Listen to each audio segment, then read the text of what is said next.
Assalamualaikum warahmatullahi wabarakatuh. Laporan langsung dari jalur Gaza pada Sabtu 2 November 2023. Saat ini yang teman-teman ketahui, gencatan senjata sudah berakhir. Peperangan, pembantaian kepada warga sipil, terlebih anak-anak dan perempuan kembali terjadi oleh Zionis Israel. Saya sebenarnya ingin menceritakan apa yang terjadi ketika kita kehilangan sinyal pada hari Sabtu 11 November 2023. Saat itu saya terakhir berkomunikasi pada jam 2 dini hari dengan tim Mercy Pusat. Setelah itu kami berhari-hari menunggu internet kembali pulih, namun malah justru kita mendapatkan informasi buruk bahwa rumah sakit Ashifa terjadi penggempuran hebat dan beberapa kesempatan mereka langsung diserang oleh artileri berat maupun pesawat jet tempur. Kita tahu rumah sakit Ashifa adalah rumah sakit terbesar di jalur Gaza, karena itu menjadi titik tumpu di kota Gaza. Dan kita tahu rumah sakit Indonesia adalah rumah sakit terbesar kedua di jalur Gaza dan rumah sakit terbesar pertama yang ada di Gaza Utara. Sehingga antara rumah sakit Ashifa dan rumah sakit Indonesia memiliki hubungan baik. Ketika peperangan pecah pada 7 Oktober 2023 dan ketika rumah-rumah makan sudah tutup di utara, sehingga rumah sakit Ashifa mengirimkan makanan siap saji untuk pegawai rumah sakit Indonesia, dan juga ketika jaringan internet sangat sulit didapatkan, pihak rumah sakit Ashifa memberi ke jaringan internet ke rumah sakit Indonesia. Namun karena berita tersebut rumah sakit Ashifa diserang, akhirnya internet terputus di rumah sakit Indonesia dan jaringan kartu perdana pun hilang, yang hanya tersisa panggilan darurat saja. Namun semangat kami tidak terputus. Kami setiap hari masih terus mendokumentasi korban-korban yang dilarikan ke rumah sakit Indonesia, dan kami juga membantu menyalurkan bantuan untuk warga Palestina, terkhusus di rumah sakit Indonesia. Banyak kisah yang ingin saya sampaikan. Sebelum bercerita, saya ingin memberitahukan bagaimana keadaan rumah sakit Indonesia saat itu dari tanggal 11 November sampai Rabu 22 November.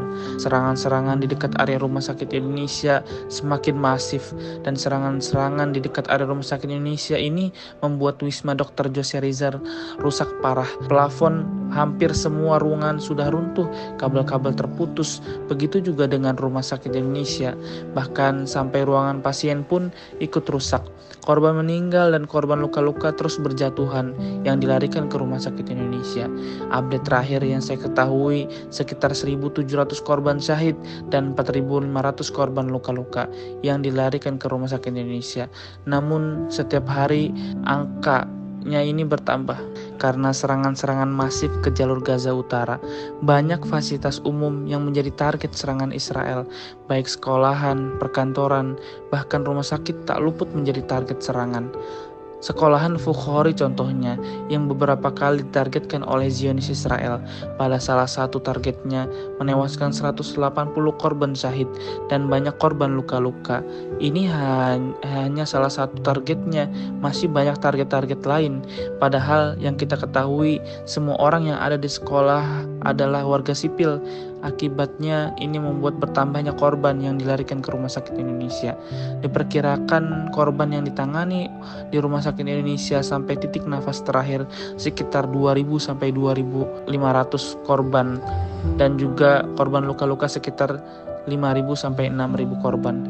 Dan perlu diketahui, warga mengungsi ke rumah sakit Indonesia itu terakhir kita kabarkan ada sekitar 2.000 sampai 5.000 orang. Namun terakhir itu bisa mencapai 20.000 orang lebih. Bagaimana padatnya rumah sakit Indonesia saat itu, sampai-sampai ketika saya berjalan masuk ke rumah sakit Indonesia saja sangat berdesakan sekali, ditambah korban-korban luka juga dirawat di ruang aula dan lorong-lorong, sehingga ini membuat sempitnya jalan untuk para warga yang melintas. Dan memang momen ini sangat menyedihkan sekali. Rumah sakit Indonesia tidak bisa menampung korban meninggal dan korban luka-luka serta para pengungsi. Ditambah keadaan di sekitar rumah sakit Indonesia mencekam. Beberapa kali rumah sakit Indonesia kehabisan bahan bakar, sehingga terpaksa pihak rumah sakit Indonesia menyalakan ruangan-ruangan tertentu seperti ruangan operasi, gawat darurat, dan ruangan-ruangan lainnya. masih terus membutuhkan aliran listrik untuk menangani korban yang ditangani oleh rumah sakit. Perlu diketahui, selama peperangan terjadi, ibu-ibu hamil terus melahirkan. Salah satunya mereka melahirkan di rumah sakit di Indonesia. Padahal gempuran terus terjadi dan bahan-bahan pokok sulit didapatkan. Namun inilah keajaiban Allah Subhanahu wa taala. Ketika satu warga Palestina meninggal, digantikan dengan pejuang lainnya yang insya Allah akan ikut mendukung dan membantu kebebasan negara mereka, terkhusus Masjid Al-Aqsa. Mereka, para tim medis dan tim-tim lainnya yang bekerja di rumah sakit Indonesia itu benar-benar berjuang sekuat tenaga mereka. Mereka dari awal peperangan ada yang belum sempat pulang ke rumah mereka, dan mereka belum sempat melihat keluarga mereka, ditambah jaringan yang susah. Dan yang lebih menyedihkan adalah banyak dari keluarga yang bertugas di Rumah Sakit Indonesia pun menjadi target. Saya melihat seorang dokter menangisi anaknya yang syahid yang dilarikan ke Rumah Sakit Indonesia. Dokter ini sangat sedih karena mungkin sejak peperangan pecah beliau belum pernah melihat anaknya. Ya Allah, keadaan ini benar-benar membuat kita terpukul. Bagaimana perjuangan kami belum seberapa dengan dokter tersebut. Ada kisah keajaiban kembali di mana ketika penggempuran terus terjadi sehingga bantuan-bantuan yang masuk dari Rafah belum teralokasikan ke utara karena keadaan mencekam di jalur Gaza Utara. Saat itu kami tim Mercy sudah beberapa kali mencari bahan bakar solar, namun kita belum menemukan sampai pada akhirnya kita mengganti bahan bakar tersebut dengan minyak goreng. Kita awalnya ragu apakah minyak goreng ini bisa menyalakan Rumah Sakit Indonesia dengan sebesar ini, namun pada akhirnya keajaiban ini terjadi. Minyak goreng ini akhirnya bisa membuat Rumah Sakit Indonesia menyala kembali, walaupun dengan daya yang tak begitu kuat. Kami mengganti bahan bakar BBM dengan minyak goreng sejak peperangan sudah benar-benar tidak masuk akal.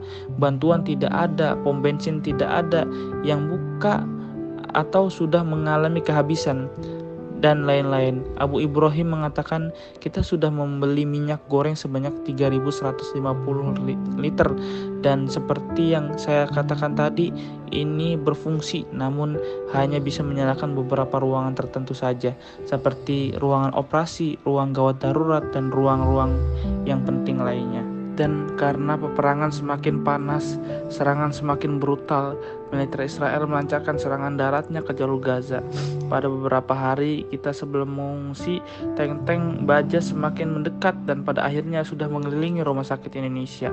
Beberapa kali mereka melontarkan serangannya langsung ke bangunan rumah sakit, sehingga akibat insiden tersebut 12 korban meninggal dan banyak juga dari kalangan dari korban luka-luka, sehingga membuat warga takut melakukan aktivitas di area Rumah Sakit Indonesia. Kita hanya bisa mengamankan diri di dalam rumah sakit. Saya dan warga beberapa hari tidak bisa keluar dari bangunan rumah sakit akibat terjebak dengan keadaan. Korban syahid pun tidak bisa dikain kafankan. Mereka juga takut untuk pergi ke ruang mayat. Mayat yang tersisa di ruang mayat pun berhari-hari bergeletakan tanpa keluarga satupun tidak datang karena keadaan sangat mencekam. Akibatnya karena beberapa hari sudah berlalu, ini membuat bau ruangan menjadi agak sedikit mengganggu dan banyak korban luka-luka pada akhirnya ikut meninggal. Akhirnya karena keadaan semakin genting, Palang Merah Internasional pun menjadi pihak yang membantu para pengungsi, pegawai, dan relawan serta korban luka-luka untuk mengevakuasi mereka ke jalur Gaza bagian selatan. 3 kali evakuasi ini dilakukan pada Senin, Selasa, dan Rabu dari tanggal 20 sampai 22 November. Beberapa bus berdatangan dan beberapa ambulan berdatangan setiap harinya dengan jam yang tidak menentu karena seperti yang saya katakan, pengungsi yang begitu banyak, korban banyak yang tidak ada di Rumah Sakit Indonesia ini membuat evakuasi begitu kewalahan. Pasalnya satu bus hanya bisa mengangkut 50 orang saja, tapi dalam evakuasi satu bus bisa dipakai mengangkut 120 sampai 150 orang.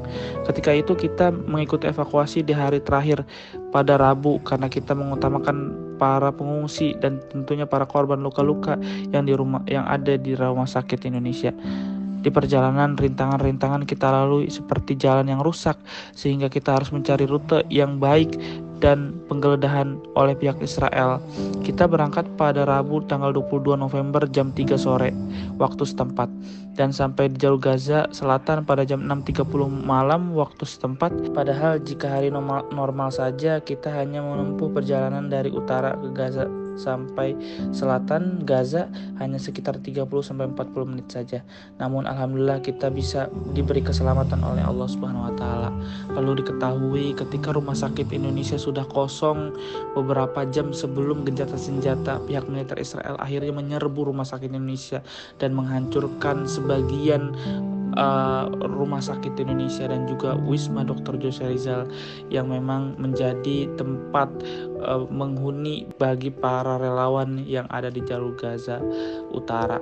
Namun berita terakhir bahwa rumah sakit Indonesia juga sudah mulai dibersihkan oleh para relawan-relawan yang ada di jalur Gaza bagian utara. Kemungkinan besar rumah sakit Indonesia akan beroperasi kembali dan seperti rumah sakit Ashifa yang memang sudah beroperasi terlebih dahulu, walaupun hanya bagian-bagian kecil saja. Sekian laporan kami, mungkin sekian kisah-kisah kami yang kita bisa bagikan, dan sebenarnya masih banyak sekali kisah-kisah yang belum kita ungkap yang insya Allah dalam kesempatan selanjutnya kita bisa berbagi dengan kalian semua. Wassalamualaikum warahmatullahi wabarakatuh.